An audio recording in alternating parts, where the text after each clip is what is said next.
All right, we're going live as soon as it processes. We are live. Go What's up, 49ers. everybody? We beat the sheep.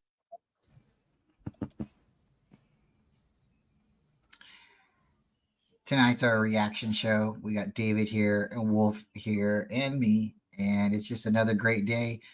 Victory Monday. This is 2 weeks in a row, so we're trying to make it a third game in a row. Third is the charm, but this week is a very special week. It's a Thursday night game, so um, definitely be checking the stands when the camera goes around the stadium. You might see a face or two that you might recognize.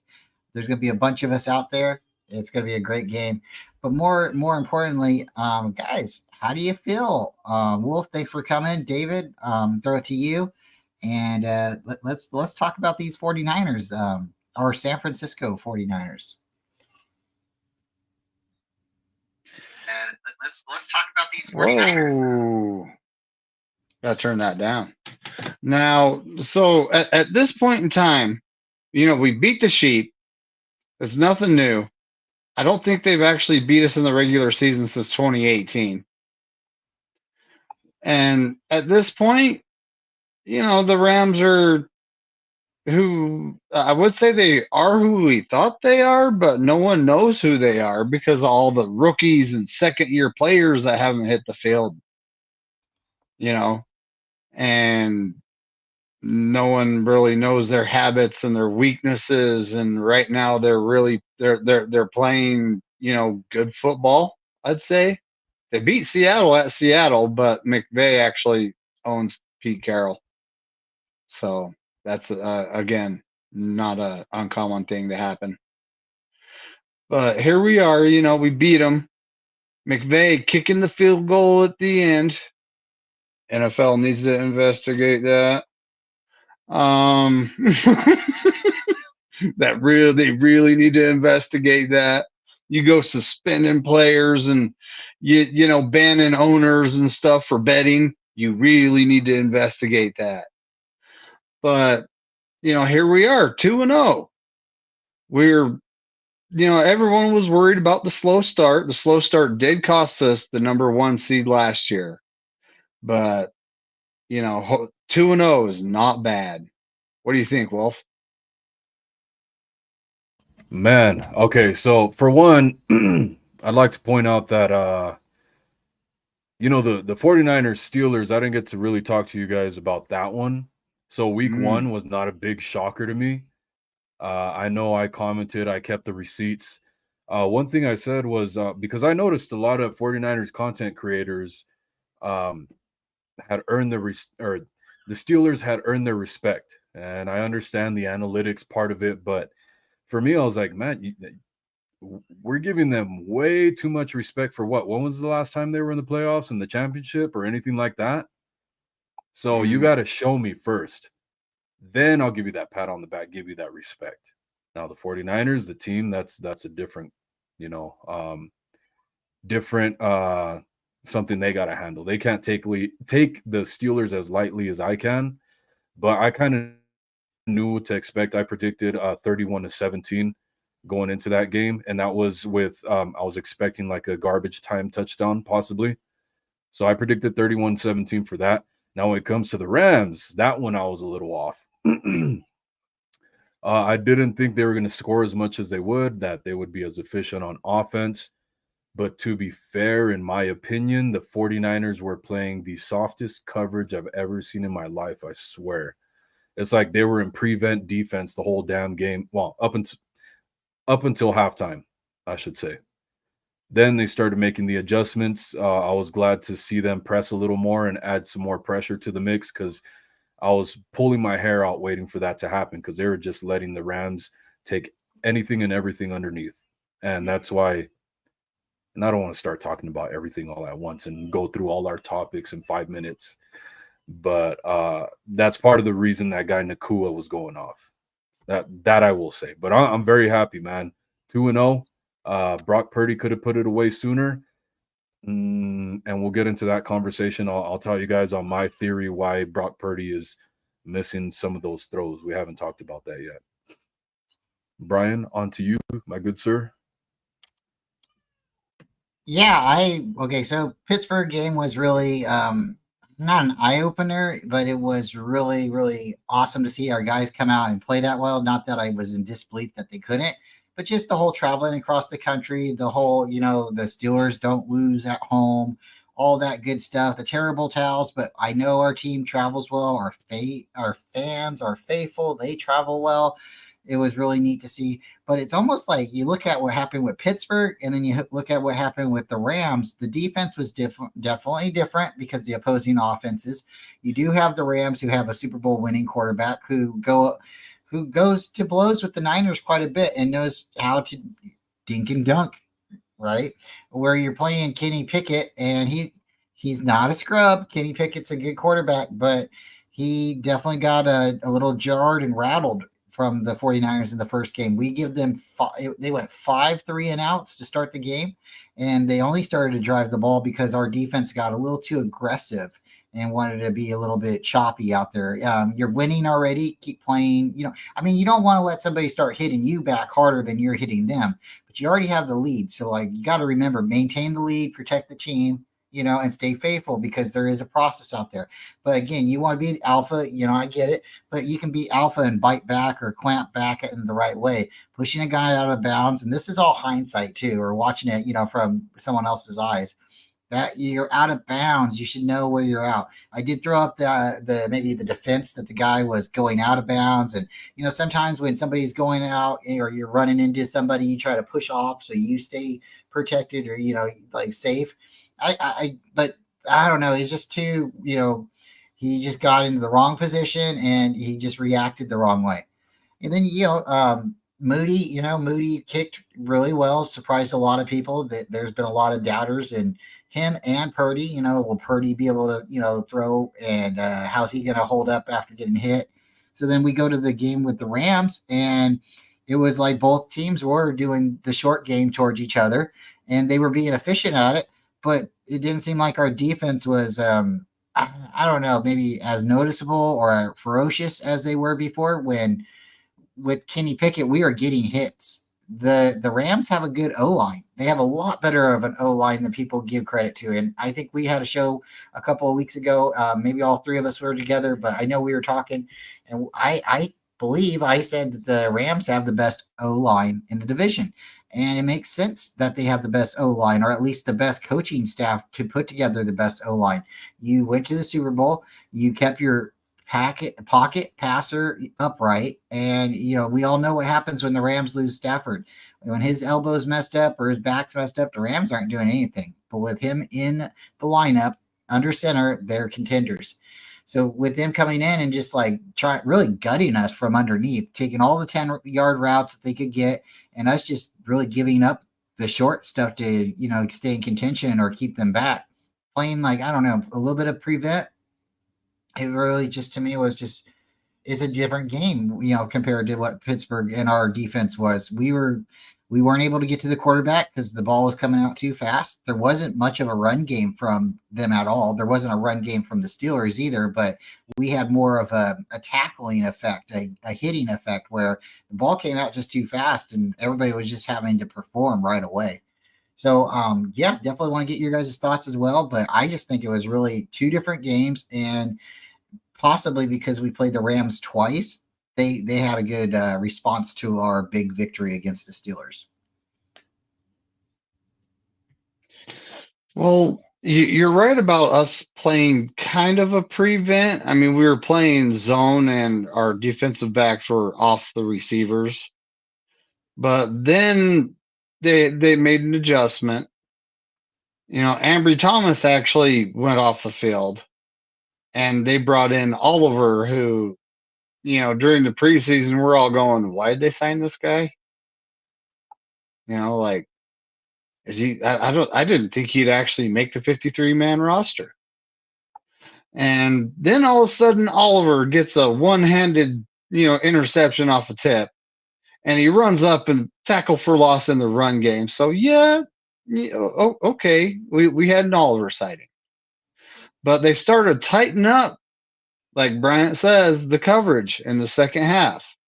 And I honestly want to see more man to man. We have Demo Lenore, we have Mooney Ward, we have Oliver, and he's an experienced, nickelback in the NFL. So let's see more press man to man. Let's get up in their faces, how physical of a team we are. I'm pretty sure we can make some things happen. I agree with that 100%, man. See the press man coverage, that's what I was pulling my hair out for, because I was like, man, the defensive line has no time to get to the quarterback. That 1 extra second that it takes that receiver to get off the line is 1 extra second bought for the D line to get to the quarterback. Now Atwell, he's supposed to be the speedster. And so I understand, hovering over him and keeping some safety help over the top for that. But all in all, man, I think we're primed for man coverage. We showed here. DeMeco Ryans dabbed his foot in that a little bit, and that was fun to watch. So just become a lot more balanced, and hopefully little by little we can start leaning into that man coverage a little harder and harder, and see how that carries us into later into the season. One thing I want to say real quick is I know some people are pretty surprised that I'm streaming on my channel again, right? I've been pretty busy with work. I appreciate you guys tuning in. Reason I streamed on my channel is because I had a little bit of free time for my buddies over here, so we can do a live stream. So pretty convenient. It's pretty awesome. But I want everybody, I started a poll. Please make sure you guys go over to these guys' channels. And if you want to know how it's spelled, just like it is in the poll on my chat, just look up those names and you'll find their channels. Subscribe to them, please. Like their videos, tune in. I can't with my situation nowadays. Unfortunately, I had to put my channel down, but every once in a great while I will hop on, and I appreciate everybody who has joined and is supporting. Let's go support these guys now. And if I ever get the chance to come back to it full time, I'm going to go full force. That's a little tune into what's going on right now. Brian, you got anything on that, on what we're talking about right now? Again, like we were saying, the defense did a little bit of an adjustment, and again, really thankful that you're here. We always have fun. I found you a long time ago. Your channel was starting out. David and me started hanging out with you, streaming. So you guys have seen us once or twice, maybe before in the past. We got channels, and if you guys like to subscribe, that'd be great. But we get Wolf on every once in a while, and when he can go live, he knows, hey, just send out the bat signal, and Brian and David are there. You can kind of guess who Batman is. I'm not going to say I'm Robin, but I'm not saying I don't tell my secret identities. But back to football. We had a great game. They did a little bit of an adjustment, and I think maybe when they told the guys to go, we did have a player switch out, and maybe that was different. Players on the field helped too, but we jumped the routes and we started getting picks, and the defense started getting a little bit more loose out there and a little bit more like adjusted to what these guys were doing. So they had that guy. What was his number? 17. He kept catching everything. I can't say his name. Puka Nacua. Nacua. He's actually a local guy, a local boy for me. He was born an hour away from where I live, and he played at the enemy BYU. So yeah. Hey, but BYU, and they put out some good players. So they do. So we had the record. We had the record going into that with the rookie with the most catches in 2 games. It's okay. So we get to share the rookie record still. It came against us, but it'll be a time where we get another wide receiver, young guy that comes out and can catch a bunch. But once they made the adjustments, everybody else played great. It was the linebackers; they played great. They almost had an interception. Everybody played good. The one blemish, was Jake Moody kicking out of bounds. That wasn't cool, but he definitely has a strong leg when he is kicking off, and he can really put the ball back there. So the special teams coverage was better this time.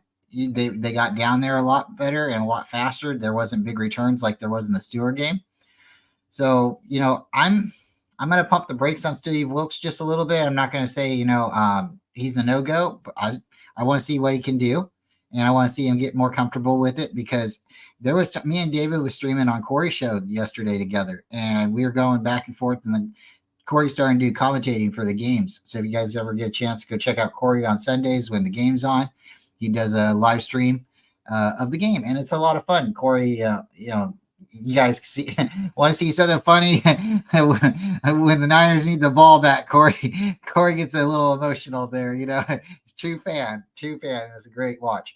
But I kept coming back in and out because I got the TV in their other room, so I'm coming back in and out, and I'm like, guys, we need to stop them. We need to hold them. And that was the mentality at the beginning of the game. Later in the game, it was, hey, these guys are jumping routes. They're they're taking chances, and they're not afraid to make mistakes. And we from there, it was over. The field goal at the end is kind of really, in my eyes, sure, if they did it for betting reasons or something like that, okay, I get it. But I think that was kind of embarrassing for the Rams in their sense. They should have tried for a touchdown, unless they truly believe there was no. They had 4 seconds. They should have tried for a touchdown for their dignity, for their fans. Going for a field goal, okay. I mean, if they would have missed the field goal, what would we be sitting here saying? The same thing. You should have went for the touchdown. Why kick a field goal? So, I don't know, guys. We've shut them out a bunch of times. They never have seemed to shut us out. And this is what, 7 in a row, 8 in a row now. So, yeah, man. If they would have missed that field goal, a lot of people would have been happy because they would have won money. That was pretty ridiculous, man. That just screams rigged at that point.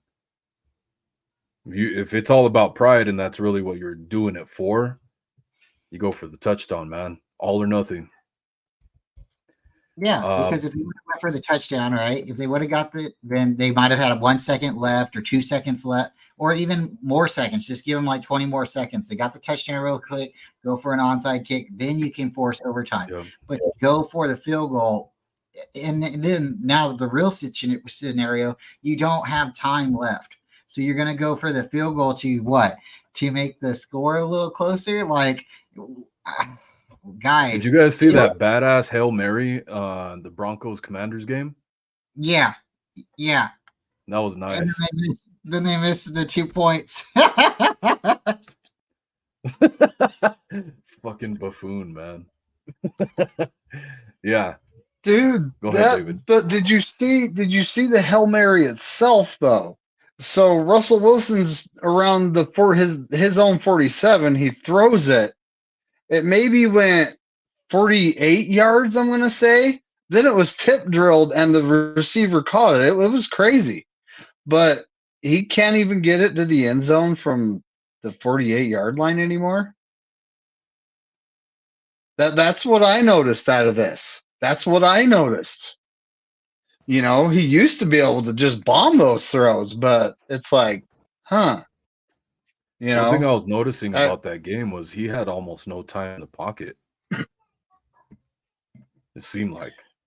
From what I saw, true. I didn't get to watch the whole game, but like that 2-point conversion, there was no time really. Even the Hail Mary, he was on the run when he threw that Hail Mary. Hey, they signed that big money, right tackle, that PFF graded incredibly high. Oh my God. That guy's a mark. Big floppy.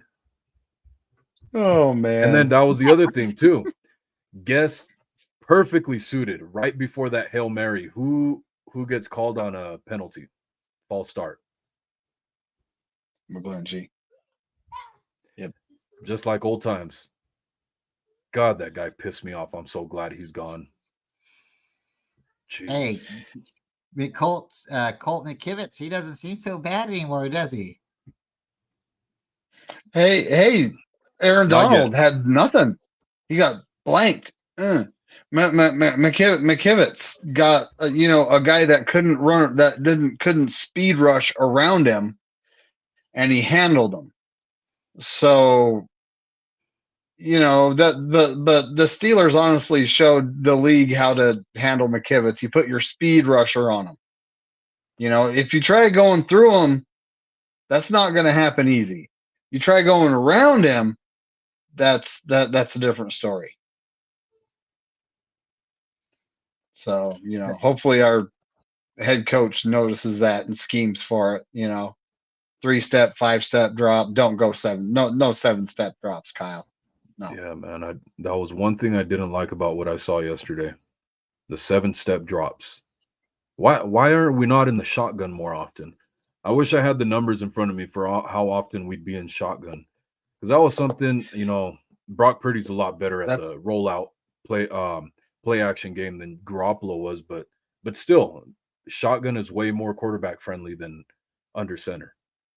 So why don't we? Hey, that's something I noticed too. It's like Kyle started using the shotgun more last season when he had James Richard Garoppolo in there. And I mean the chat's popping. We got all kinds of people up in here. We got Steve-O, Damian Lee, Izzy, Melissa Rebel, Tommy Huxley, Randy Daytona. And there's a lot of more folk I'm probably not mentioning.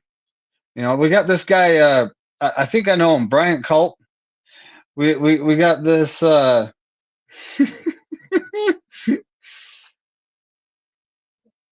Scorpion 1276.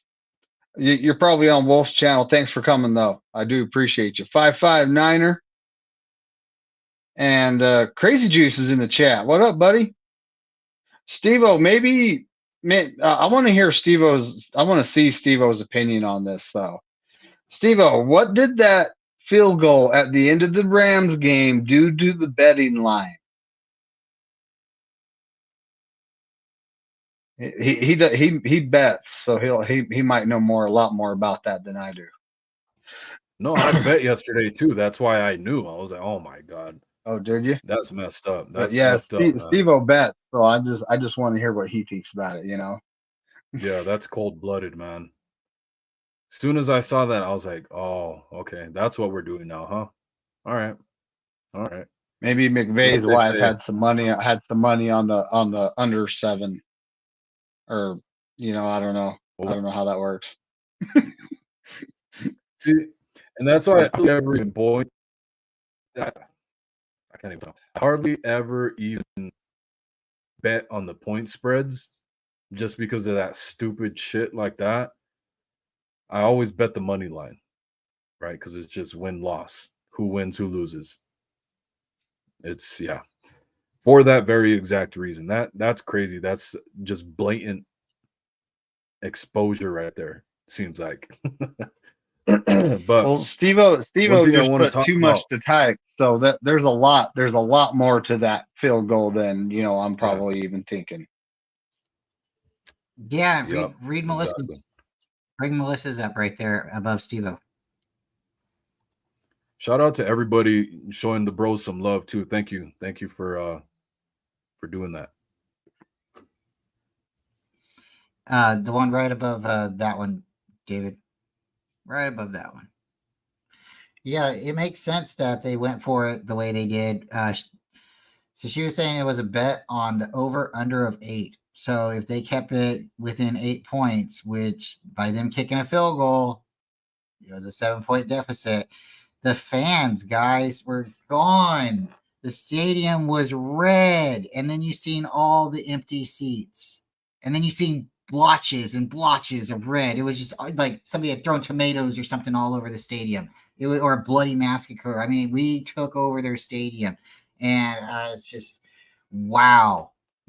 One more time down there at SoFi, it's, Levi South. Shout out to the faithful. I've been to the game. I don't get up. I don't lose. I don't lose out because we're losing. I stay there. I watch the full game. We went back to the 2014 game me and Tony went to. We missed 3/4 of the game. We go to the stadium. We're late. We're still standing there. We're watching Blaine Gabbert and the 49ers take on the Cincinnati Bengals.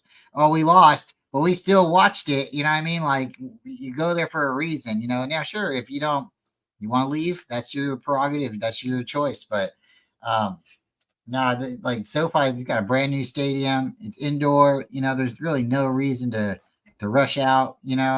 I don't know, unless you're upset with the end results. And the end results was the Niners. We went into halftime and they only scored 6 points after halftime. We went up like 20 points.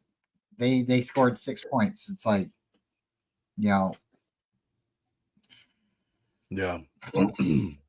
No, I see it all the time. I was telling David that I went to the Metallica concert over here at Cardinal Stadium on last weekend, not this past one. Same thing.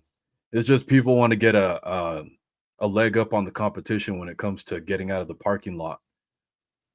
Typically, but yeah, I'm that type of person too, where I'll just stay. I'll do the opposite. I'll stay longer and wait till everybody's off the field and stuff like that, and everybody's out of the stands. That way, I'm the last person to get to my car. That way, I have to wait less. Plus, there's always a chance that sometimes you'll see the bands come back out and just kind of hang out in the stadium. So I don't know. It's weird. I'm right there with you. I just feel like you're cheating yourself if you leave early. You can get out there. You can get out first. And strategically park, but you're either racing to get out of the stadium or you're racing to stay up. And I don't know. Like, you're going to go have fun. You should drive home safe. Get home safe because you want to enjoy the next time. So. Well, it's like those Broncos fans. Same exact thing was happening there. Everybody was leaving. Boom. As soon as half the stadium is gone, they hit that Hail Mary and almost send it to overtime. I bet all those fans would have felt really fucking stupid if Russell Wilson hits that 2-point conversion and sends it to overtime. Then they really miss out on their money's worth. Exactly. Then everybody starts. Oh, go ahead. I was going to just say, hey, Johnny Basement, thanks for coming. We are dragging. Hey, Johnny Basement, what's up, my guy? We're going to get him out more often. Tonight's a rarity. Almost forgot that. Oh, we all better do it, right? You guys need to wear your own hats for your own channels. Copying my style. I know, right? Oh no. I actually bought a new hat, the new hat for the game that right now I have protected in the closet. Give me just a minute. Nice. Like I always say, man, my recommendation is everybody go to lids.com. They got great deals, man. They'll put some really nice hats on clearance. Last year, one of the ones that comes to mind is the 2022 draft hat, and it $40 hat if you go to the store, but on Lids it was like $12.99. Then you could bundle a bunch of stuff they have on clearance. Yeah, that's a nice one. I have a big head, so finding one that fits my head. The one I originally was looking at, the white is actually gray. Because I have problems with white, keeping it clean. I try, folks. Yep. It's cursed. You got to get some of that hat spray.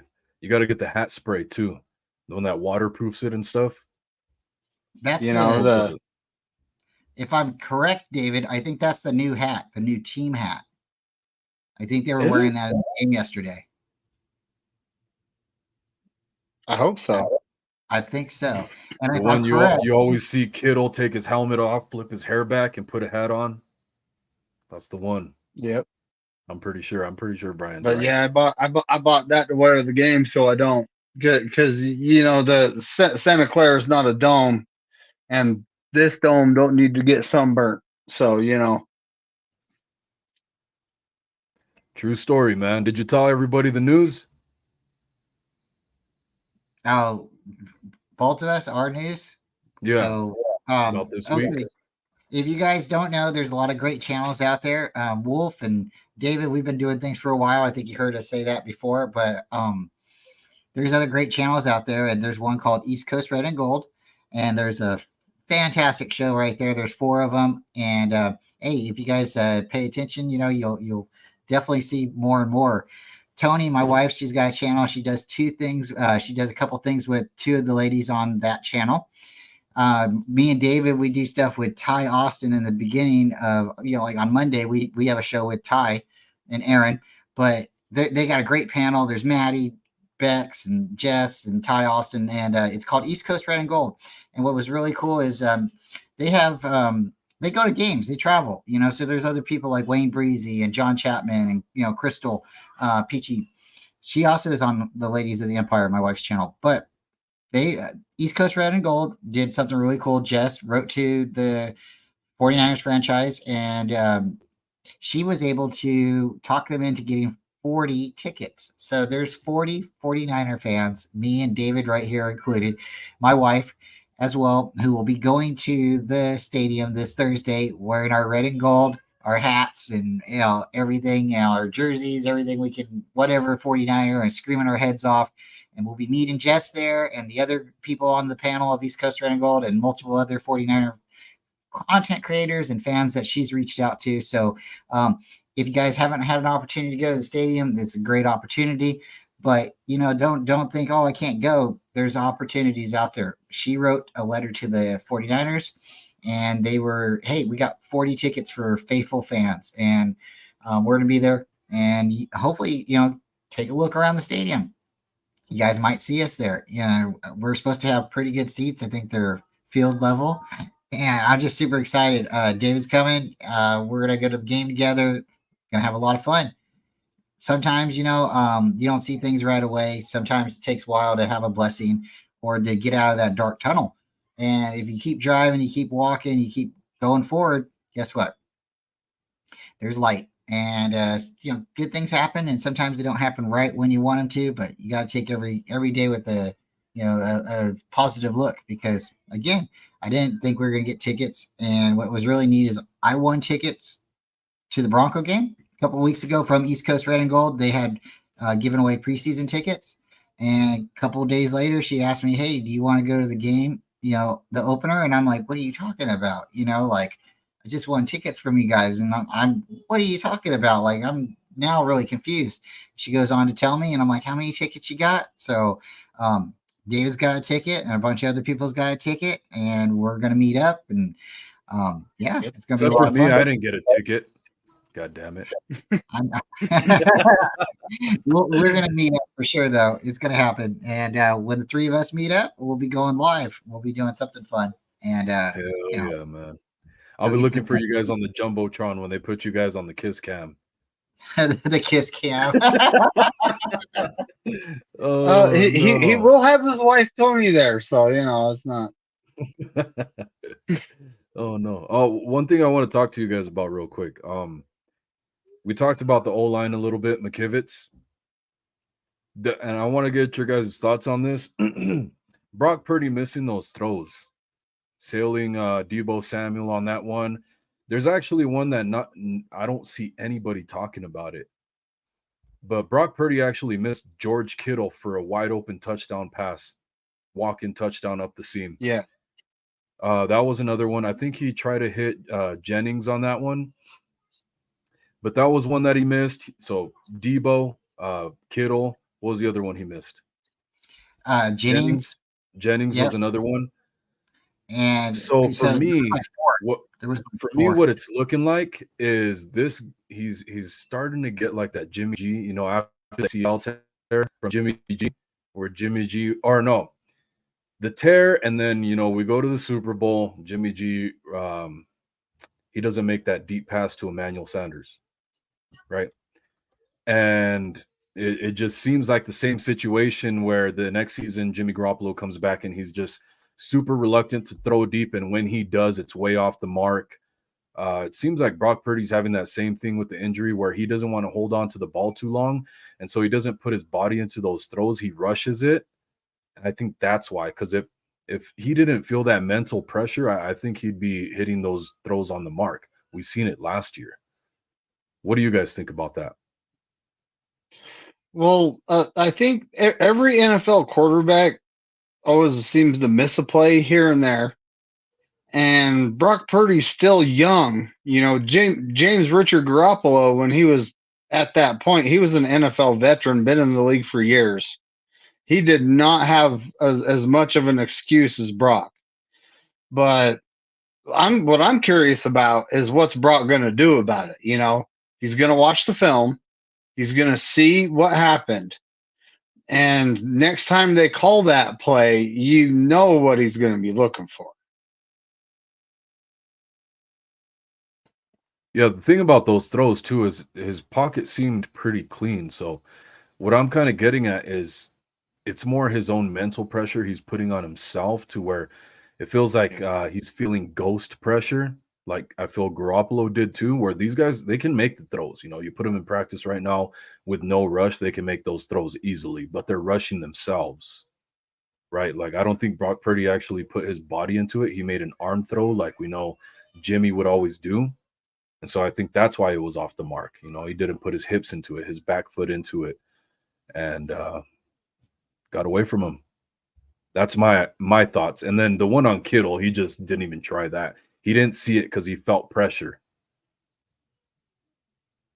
Right. Because it was plain as day, man. Kittle was gone for a touchdown. I'll be damned. Yep.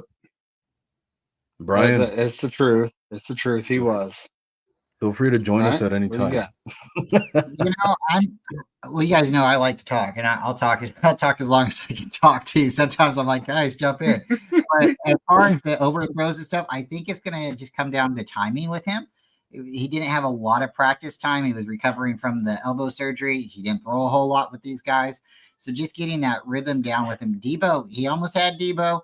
The Kittle, I can't explain that one. The Jennings, I don't think he would have scored on it. And there was another one. I think it was Ayuk, but he just needs a little bit more timing. And one thing I like is he overthrew them, right? You know, you don't want to underthrow somebody, you know. So, hey, if we're at the 50-yard line and the dude can throw it, you know, and we can score, you know, by him maybe, you know, getting it to him in the 10, you know, and then walking in, you know, hey, that to me, that's 50-yard touchdown. I'll take it all day. I remember when Kaepernick, I think it was Kaepernick. No, it was Alex Smith, I believe. Alex Smith threw a 50-yard touchdown. Maybe it was Kaepernick, but they threw it to Randy Moss at the middle of the field, and he just ran it all the way up. Hey, that's cool too, but that's like yards after the catch. We all know we can do that with this team, but we want to see our quarterback throw it deep a little bit, and I think that was the difference with this team against the Rams. The Rams didn't seem to throw it deep at all against us. But we did take some shots, and I think that really helped the whole overall game because they're like, hey, Purdy's he can throw, so we just have to get a little bit more timing. And we know, you know, I don't know. It's like one of those things. It's like I'd rather see them attempt it and, you know, not get it, but get the defense a little bit more honest than not attempt it at all. But when it's like the fourth quarter, I know CMC's the man. And I don't want to see him get hurt. And if he says stay in the game and he wants to stay in the game, okay, coach, I understand it. But there's opportunities where we can pull some of these players.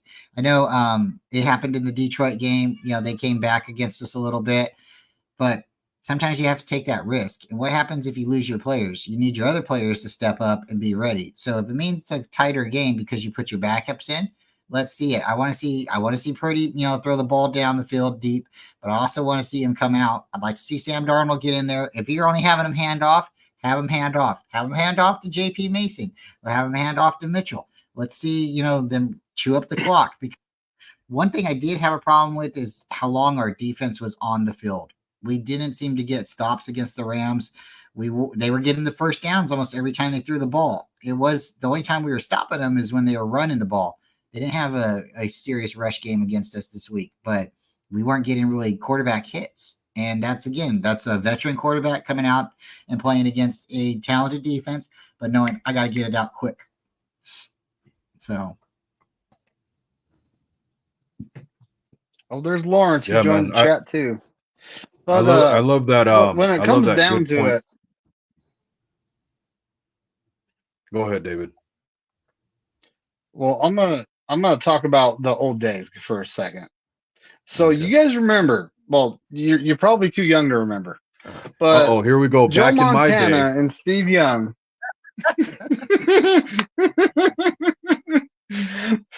But Joe Montana and Steve Young, sometimes Bill Walsh and George Seifert, right off the bat, first play, they're calling a deep ball. And there's many reasons why they would do that. You know, hit it or miss it. Now you got the defense thinking, we got to cover that. You know, the defensive coordinator thinking, I'd better, respect that deep ball. And now that opens up everything underneath and keeps them from bringing 8 guys in the box so you can run the ball. So, what I want to see out of Purdy, I want to see him work on his craft, because if he's able to hit, a 40, 45 yard pass down the field, it's going to make the defense have to respect that. And they're not going to be, at the line of scrimmage in our faces trying to stop the run and, play the short stuff. They're going to have to respect the deep part of the field. And, Purdy can throw deep. He showed that, but he just needs to work on his accuracy, and he can work on improving. He can improve that. He's still really young. So. Yeah, man, those are great points. And I love Brian's too about making sure we're overthrowing and not underthrowing.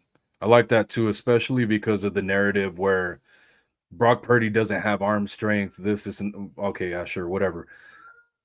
But I mean, he's overthrowing these receivers, so he's telling everybody right now, well, these receivers aren't fast enough for me. Sorry. But yeah, I'm glad we came out with a win. It was really nice. One thing that I love about this game was also Moody. I think I actually said it on Brian's show. I was like, man, I really hope he's playing possum during this preseason. And sure enough, that's what it seems like. 57-yard field goal, man. Extra point after extra point. 30-yard field goals, 40-yard field goals, 57-yard field goals. And that 57-yarder had some sauce on it too, man. I wouldn't doubt he'd make a 61-yarder. So that's pretty damn cool, and I love that we got him. It's so good to see, because now, if we need a 55-yard game-winning field goal, we know we have a kicker that can hit it. Robbie Gould, he was like, he never missed in the playoffs, and from around 39, 40 yards in, he was money. But once you start getting out there a ways, and the one thing about Moody is, I think he tried to give it too much leg on that kickoff, that one that went out of bounds. I think he tried to give it too much. He was trying to he was trying to give it all the leg. I think he did that on the last field goal he made because he slipped. Did you guys see that when Jake Moody hit that field goal, but he slipped? Yeah, he did. He slipped at the end. Hey, what's your guys' thoughts? Yeah, I know you've seen it. So the Pittsburgh game, right? Timeout. What are they doing? Icing the kicker? What are they doing? Okay, so now Jake Moody's getting ready to kick, right? Automatically, you see it. They jump off sides. I think they plan that. They're like, we're gonna get in this dude's head. We're gonna rattle him. They jump off sides, block the field goal. Mitch Wisnowski, let's go, right? Aussie gets up and takes off running. Next thing you know, he almost gets the first down. I'm like, go, Mitch, go. Next thing you know, he come up really close. So I love the awareness, him grabbing the ball. Moody standing there like, it's coming back. But he's still, you can see he's, hey, go, Mitch, go. But he knew they jumped off sides. He seen it on the left side. They were coming across. Is he rattled? Nope. The boy knows, he had, when he was getting scouted by the Niners, they snapped the ball to him. It rolled across the ground. Boy still ran up and kicked it like a soccer ball, put it up through the uprights. It's like, hey, that's what we need. We need somebody who's fearless, can kick it, doesn't care what weather it is. And yeah, he's going to miss. He's a rookie. But at this point, I'm keeping score.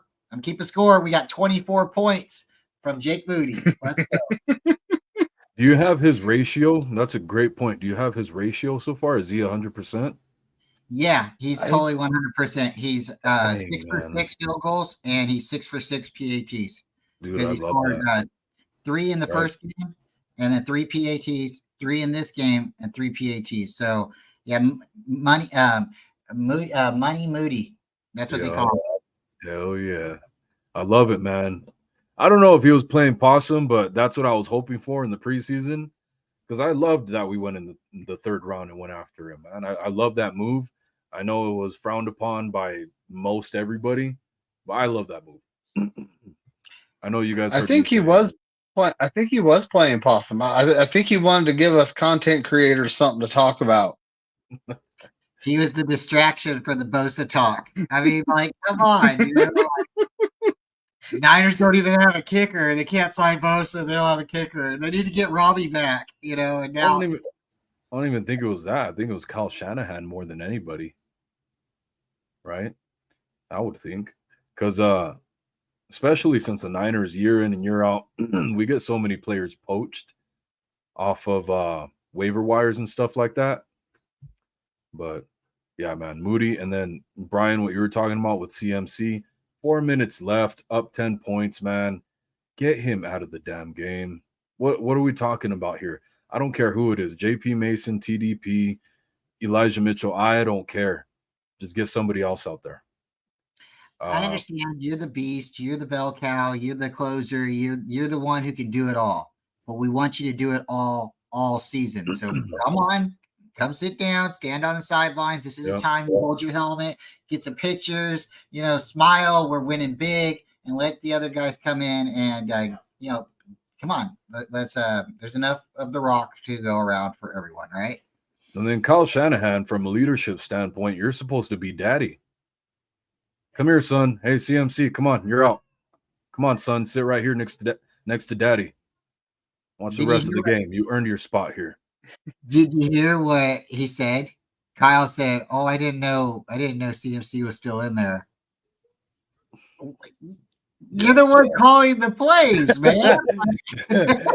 This is not a big shocker, man. This is something we've talked about in the past. He's got his face dug into that damn play sheet. He's like, "Oh, we got 11 people out there. I don't know what 11 there are, but there better be 11 out there, and it better be the ones I want, right?" So in his head, he's got the controller. He's not pulling CMC out. You know, there's no reason to sub anybody.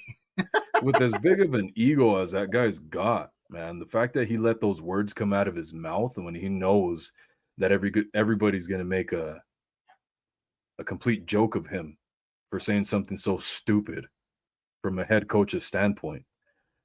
So I'm pretty surprised he let those words come out of his mouth. Oh, wow. You know, hey, thanks, Bashar, for coming through. We see you. We got a Wolf sighting tonight. We got Wolf. And yes, we are going to be pulling him out as much as possible, getting him to, you know, fire up his YouTube channel as well. But, hey, Bashar, looking forward to Thursday night. I know you are as well. And you said just hire an OC. We had an OC. He become a head coach. Come on, man. Yeah, pretty much. And shout out to everybody, man. Thank you guys for supporting these guys. I know some of you guys joined in later, but yeah, thanks for hopping on these guys' channel and supporting. You're gonna very rarely see me, most likely, but when I can, I can. In the meantime, support these guys, and we all work as a tandem as well. So you'll see me around. But thanks, you guys, everybody who tuned in. Much love. Hope everybody's doing good. Oh yeah. Anytime that there's an opportunity to go live and we can get you on, we're going to do it. We did throw the links in your channel. If you guys didn't see our names and you aren't subbed, we really appreciate it. Again, we do things with all kinds of people, but yeah, Wolf got us kind of started, and we always like getting Wolf on. So, guys, what's your thoughts coming up? Is the Giants a pushover, or do we need to be a little bit more like loose and carefree? Because I don't like playing the Giants. I don't like playing the Giants in the playoffs and the regular season. I don't like playing the Giants. I'm not going to say his name. I'm not going to do it. But there's been multiple times where something happened and it cost us a championship game, and not once. It's not happened once. It's happened multiple times. So again, his name probably rhymes with Wild Killiams. His and another guy, but the other guy we forgive him, right? He got a couple rings, but this team, guys, they were down what 28 to nothing, 21 to it was 28 to nothing, wasn't it? Or no, 21 to I think it 7. was 20. I think it was 28-7. And then here comes the Giants, big old blue. I know not everybody likes Danny Dimes, but I think he's a pretty decent quarterback. I think he's a lot more mobile than people think. I think he's got a lot more talent than people expect him to have now as well. So, they got Waller over there too now. I think he wears what, number 12? So, that's going to Yes, be they have Darren Waller, but Saquon Barkley is day to day with a ankle sprain, so we don't know if he's actually going to play this Yeah, game. at the end of the game, very end of the game. And the Cardinals, they're not a good football team right now. So they were able to get up 28-7 on the Giants. And we are a good football team. So if we get up 28-7, they ain't coming back like that on us. Hey, don't be jinxing us like that. Knock on wood. Brian too. Oh no. Yeah, man, I don't see it. But Darren Waller, I'm gonna call it right now. He's gonna get laid out by Fred Warner.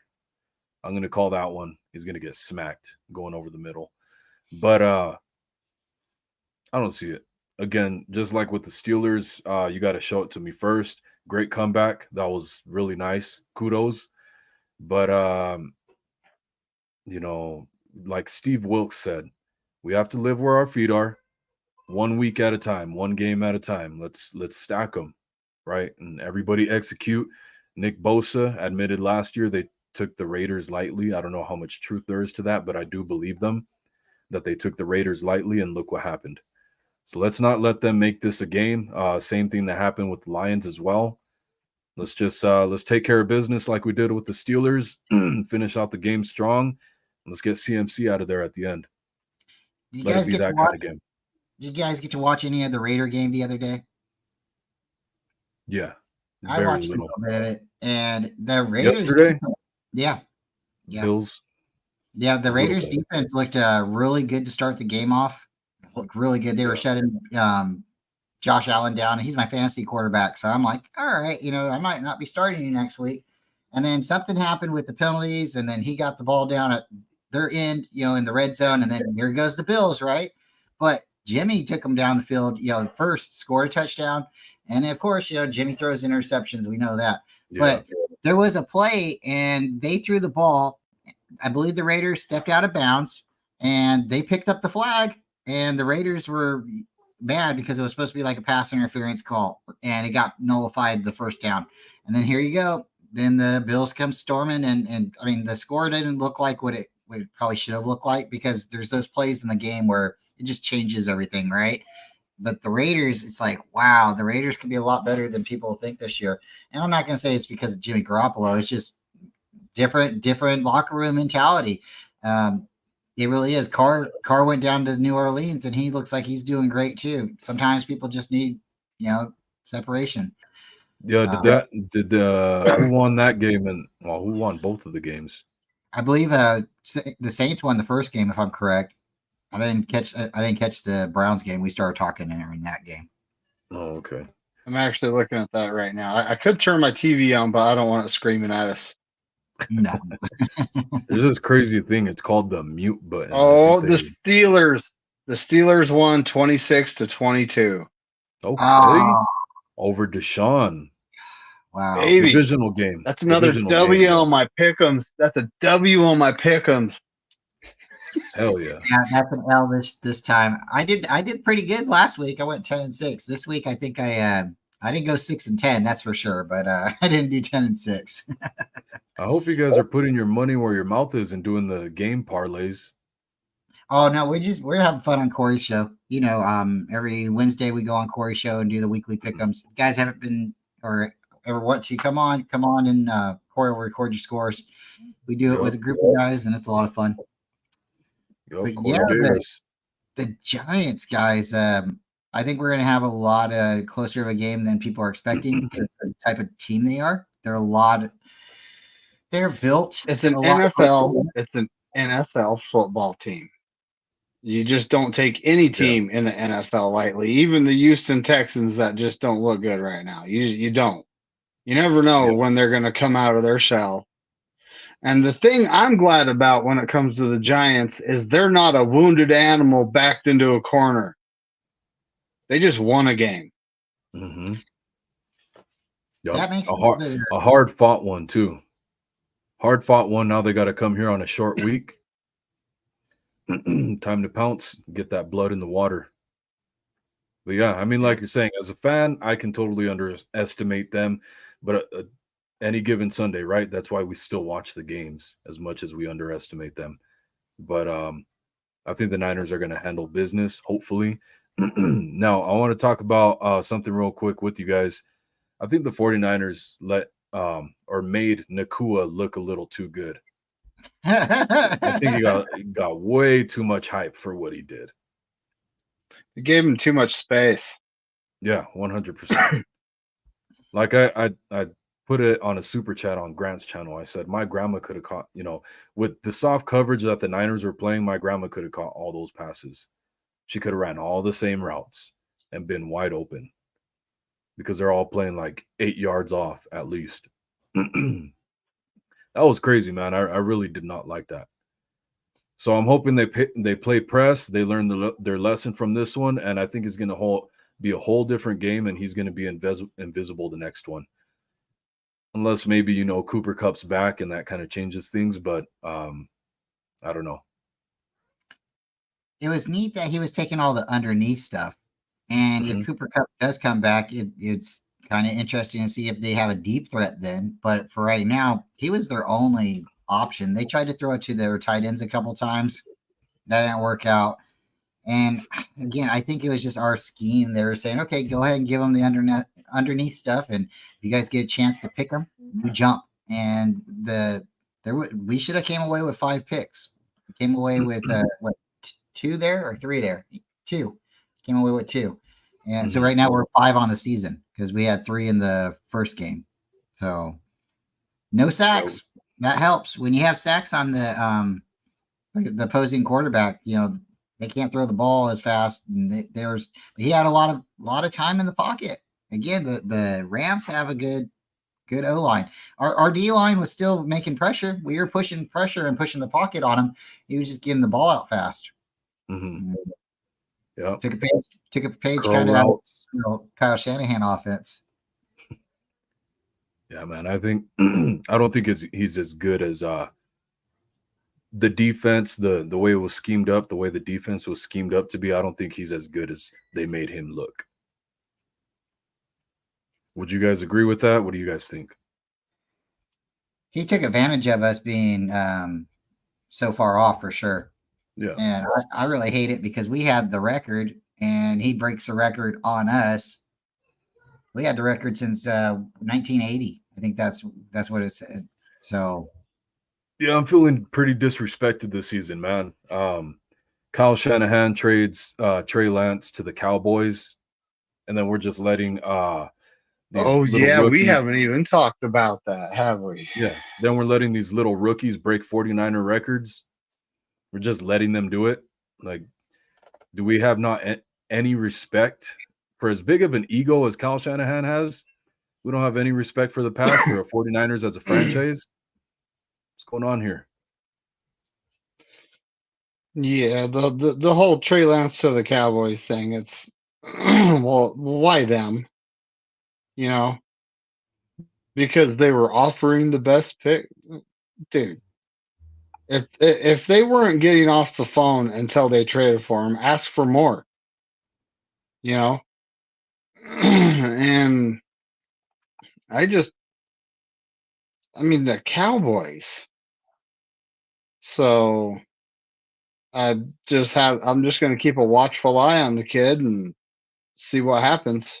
If he ends up being their franchise QB, and hopefully Brock Purdy ends up being our franchise QB, and then it's like, okay, it's kind of a mulligan at that point, you know.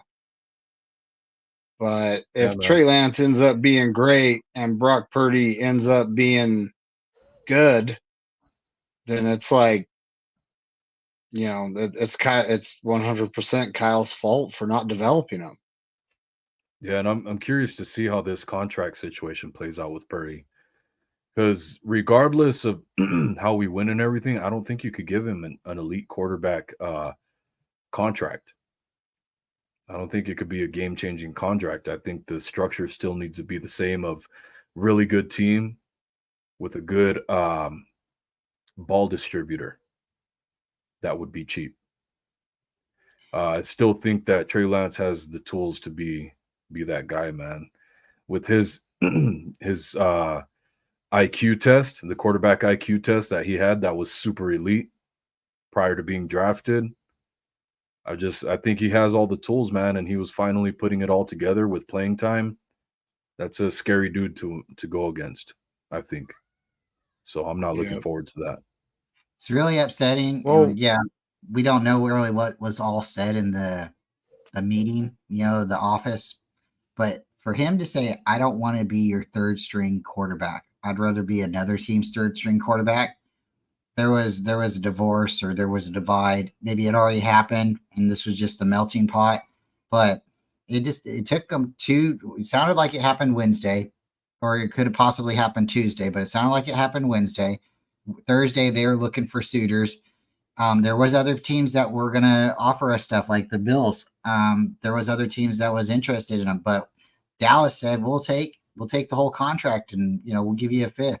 So we took a fifth, or was it a fourth? I'm sorry, I think it was a fourth. Okay, it was a fourth. It was a fourth.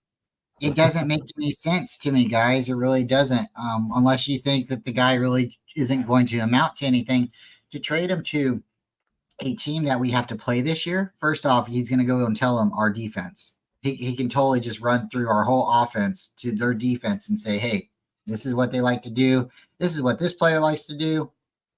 That he's totally going to be able to just expose us.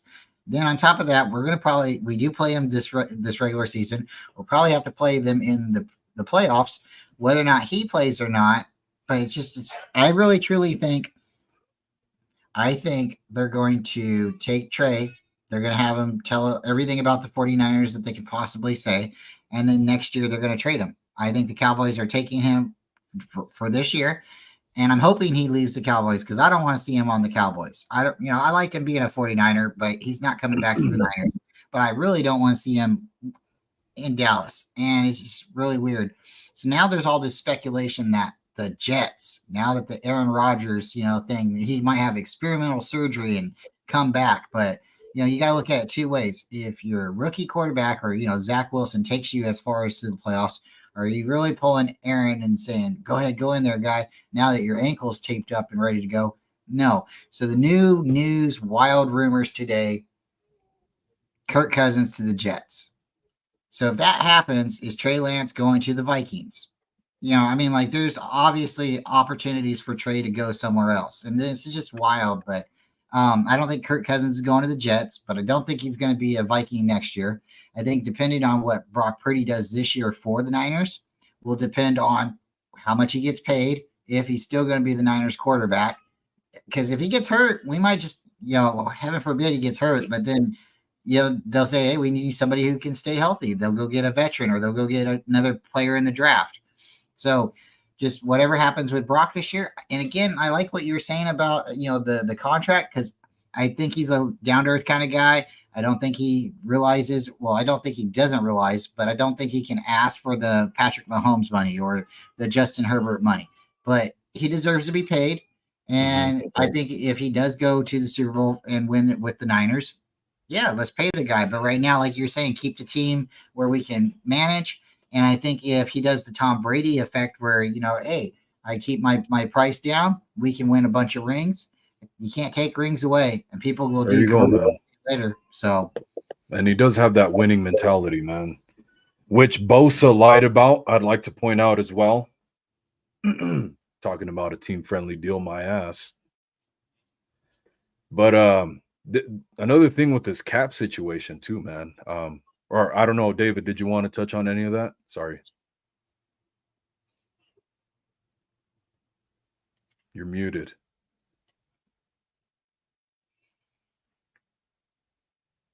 Uh-oh. Okay. I'll see when he comes back in. But with the cap situation, I'm expecting them to sign Ayuk sooner than later. That's what I would hope. Now, I don't know if Ayuk's just going to bet on himself and say, just kind of hold out on that and say, no, I'm just going to bet on myself, see how this season goes. I've been pretty consistent about staying healthy and being pretty big and available in games. So I'm curious to see how that plays out. But if I'm the 49ers, I'm trying to get that contract done now with the cap space that we have. Not only that, if the 49ers end up 4-5, if we end up 5-0, I'm going to call 5-0. I think by week 6, we're making a big splash play in free agency or a trade, I should say.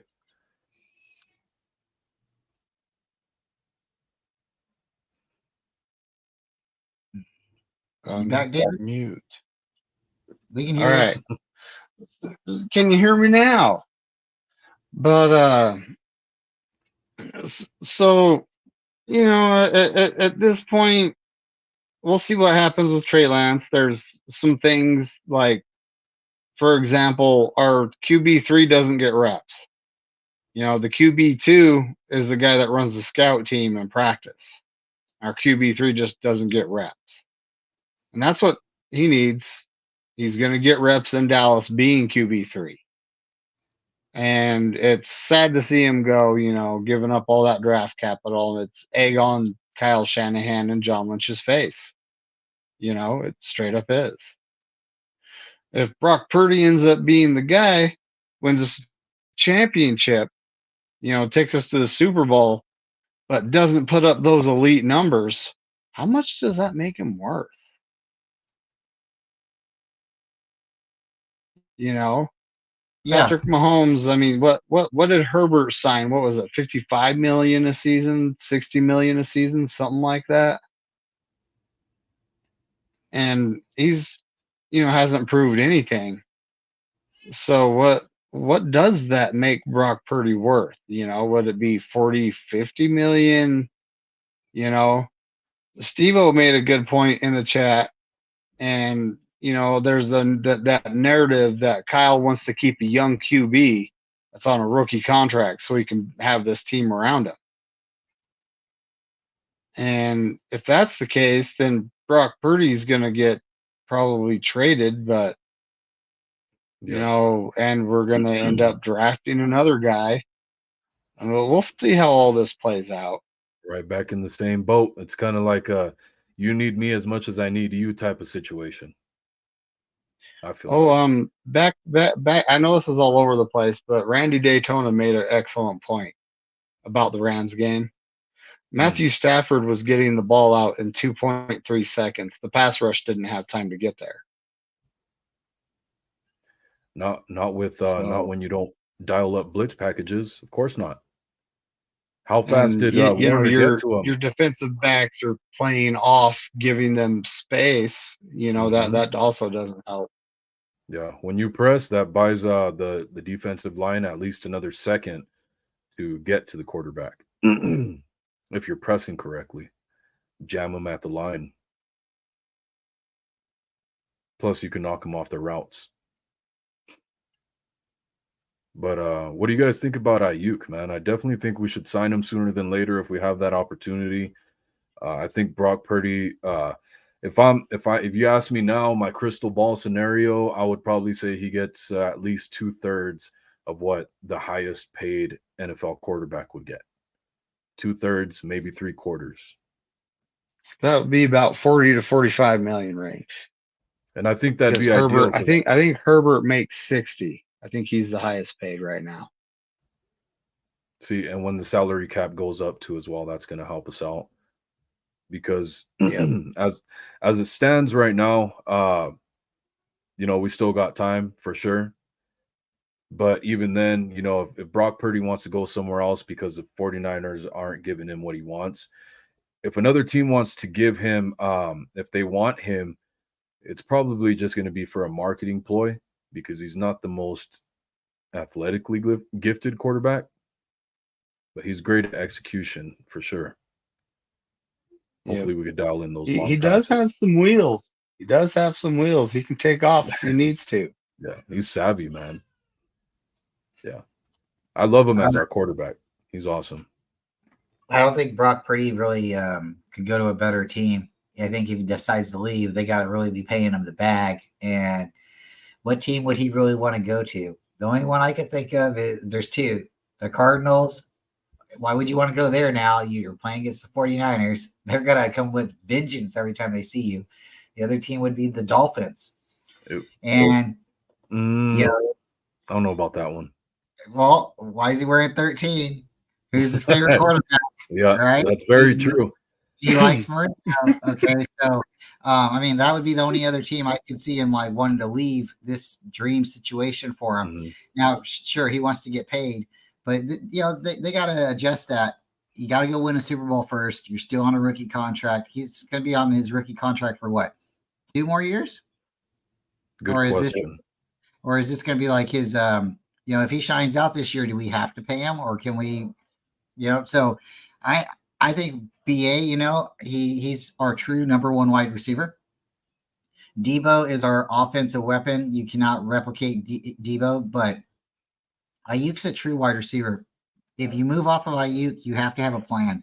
And I don't think they have a plan right now. Like Ayuk is like Adams, right? Ayuk is very good. He's a wide receiver. Debo is more of just a football player. You give him the ball, he's just going to make something happen. Mm-hmm. Hence the touchdown. I think that Peterson, it was Peterson last game against the Steelers, and Debo tried to catch the ball, and Peterson almost jumped the route. I think if it would have been Ayuk would have boxed him out better. I think he would have done, you know, a better job running the route. But again, I don't want to get rid of Debo. If Ayuk wants to leave, where would Ayuk want to go? Obviously, somewhere that has a good quarterback, right? And if I was Ayuk, the only team I'd want to go to is the Chiefs. Yeah. I mean, right now, I don't think KC is the same team they were last year. The Jaguars, I like Trevor Lawrence, but he had some shots in the end zone, and if they would have scored. I mean, the Chiefs didn't blow them away. It was so, guys. I think we got a good shot at the Super Bowl this year and winning it. I agree, man. I smell blood in the water. That's why I'm saying if we get past week 5 and we're 5-0, I think the Niners are making a big splash move, at least one. Reason being is Cardinals, that's going to be week 4. I don't think that's too big of a, what's the word for it? Litmus test? What's the word for it? I think you're right. The Cardinals is not a big gauge. Yeah. Great team to gauge yourself against.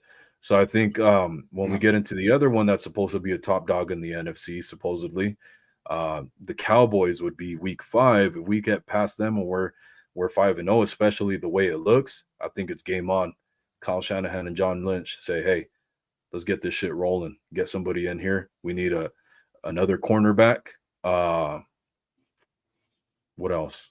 What else would it go? What would be the other position we go for? Right tackle? Or would it be too late? Because I think that's a good one to go for.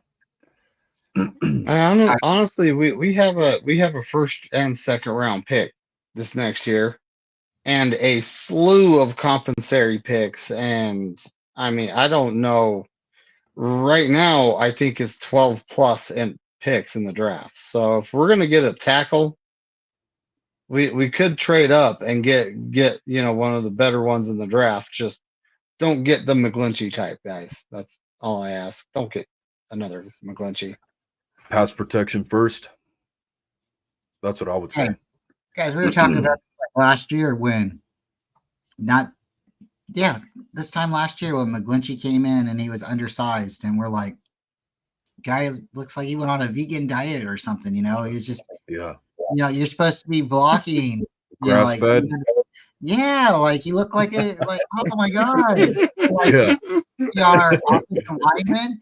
Like he looks like a very skinny basketball player. You know, I mean, like, what's going on here? I don't It's think that was college. totally his fault, man. I was the one of the guys. I don't know if you guys remember. I was like, "Hey, man, this is way too soon for McGlinchey," and he sure showed me because he actually played pretty well considering the circumstances. That's the thing, the circumstances. Coming back from injury and being rushed onto the field almost immediately with what 2 weeks of training camp, 2 weeks of preseason, and then it was regular season, and he's out there. So that was pretty crazy to me. So he performed well under those circumstances. But for me, that's why I say pass protection first. If, of course, you want a really great, balanced right tackle that can do really well in both. But for me, pass protection is the most important because we traded Trey Lance. We don't have that. We don't have as strong as of a quarterback room as we did when Trey Lance was here. So if something happens to Brock Purdy, knock on wood, man, who knows where we go from there. And I think Sam Darnold, I think he could do pretty good, honestly. But I'm not willing to bet on it either. Well, you know what the fun fact about Sam and Jimmy and Brock are, right? David, you want to tell them what the fun common fact about those three guys are? Oh, you mean James Richard Garoppolo, Brock Richard Purdy, and Samuel Richard Darnold? Really? I don't know. Yes. If I ever see Kyle face to face, I'm way. going to ask him, do you have an obsession with QB's middle name or Richard or something? Dick lover? He has a dick obsession? Richard, if you know a Richard, you know they can be also known as a dick. And, I mean, hey, if you know a Richard, you've definitely called them one. So, Dick, get over here. Yeah, it's just one of those fun things. Hey, everybody has a breakdown of their name, and a cute way of, having a clever Brock, short Dick, name. Purdy, Big Cock Brock. Oh, so BCB doesn't stand for Big Cock Brock anymore either. It's now Big Captain Brock because now he has that C on his chest. To tell you what, go. That's the other thing that we haven't. Oh, come on! It's always going to be Big Cock Brock. So this year we got they did a little change up. Last year there was 4 defensive players that were captains. This year they swapped it to 4 offensive players. So right now we are looking at Brock as our new captain, Deebo as our new captain, Trent is coming back as a returning captain, and so is George Kittle. So those are your 4 on offense. And then your 2 on defense is Eric Armstead, and it is drum roll, yabba dabba doo, Fred Warner. So that's your 6 captains. And I don't know why they didn't put CMC in there. And Juice, I'd always love to see Juice as a captain. And it's just a little weird that we don't see Bosa. Maybe it was due to his contract signing because they announced the captains the day before his contract was officially announced. Well, the players vote on the captains, and Bosa wasn't present. So, you can't get voted on if you're not there, right? That's a good point. How can you vote if you're not in the locker room at the time, right? Yep.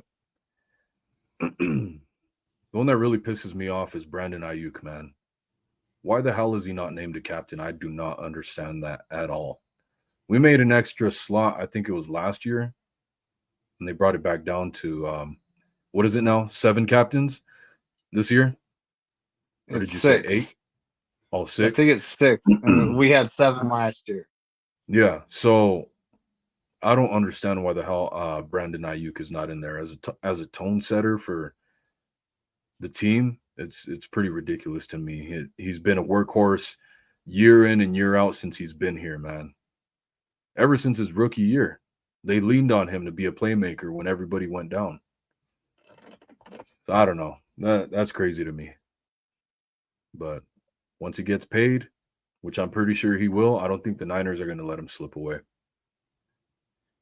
I don't think so, and I really hope not. But apologies to everybody. as far as the comments go, we didn't really touch on too many of the comments, but we still love you guys. I've been keeping an eye on it. It kind of went south a little bit here and there. So it's as Niner fans do, 'tis the season. 'Tis the season, man. We're gonna do this as much as possible when life permits. You'll see Wolf going, you'll see me or David going. Again, we all try to do things together. Really do appreciate everyone's friendship here, but you except guys except for go to Thursday night football games together. Yeah, buddy. We're not getting matching tattoos or anything, okay? Like we're You guys want to go do karate in the garage? I thought we were, Brian. What's up with that? Yeah, what the hell, man? You guys know Kyle and big SF around the nipple. Kyle and Sims have but no, Wolf, one day we'll meet up. We'll be doing the same thing. The three of us will go to a game here soon. And we're gonna do it again. Guys, keep looking out for us. We're gonna go live again. Thank you for liking, subscribing, sharing to everybody's channel. If you haven't, we appreciate you. You never know, you might see us on one channel and not the other. So turn the notifications on. It's been a little bit over an hour. You guys, we're probably gonna get it going because these guys gotta go to work. I gotta go to work. You gotta pay those bills. And in a couple days, you're gonna see us all again. So thanks for coming. Go Niners and stay faithful, everyone. I'm planning to be at the Niners Cardinals game here in Glendale. So if anybody wants to come out and join, let me know. Niner gang. Dion will be there. Wayne Breezy will be there. So definitely if anybody wants to be in a 49ers Cardinals.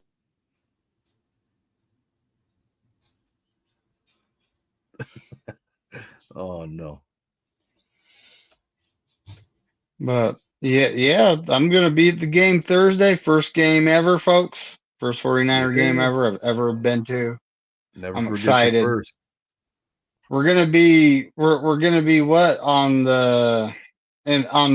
close to one of the end zones, field level, and I don't quite know what that means yet, but I am definitely hoping that we're on the field and I get ran over by Debo. I'm hoping. Hey, you know what? You're gonna break up one of Debo's fights like that other guy. Sure. You saw that, right, Brian? Brian, did you see that?